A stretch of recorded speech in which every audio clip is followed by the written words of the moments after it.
ուղղակի զուտ երեկվա խուզարկությունից եւ այդ բովանդակությունից, որը որ գրված էր խուզարկության որոշման մեջ, կարող եմ ենթադրեմ, որ երևի թե անտեսելով բոլոր այն տվյալները, փաստական տվյալները, որոշում է կայացել 3-ի մասով էլ քրեական հետապնդման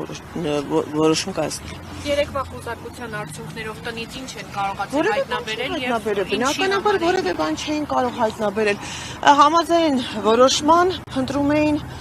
ուրեմն վարչապետի քաղաքական գործունեությանը միջամտելուն ուղղված բռնության եւ խուլիգանության Գևորգ Գևորգյանի կողմից կազմակերպված,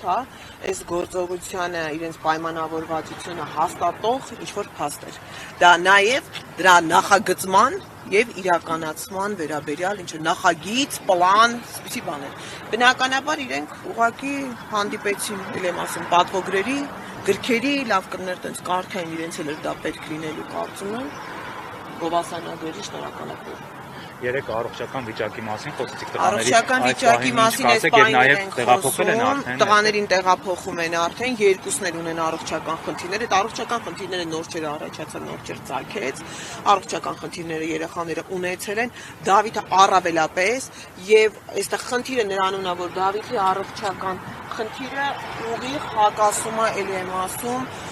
կառավարության որոշմամբ սահմանված անազատության ժամանակահատվածին, այսինքն կոնկրետ խոշոտատար։ Մի րոպե շուտ այդ երեխան պետք է գտնվեր ազատության մեջ։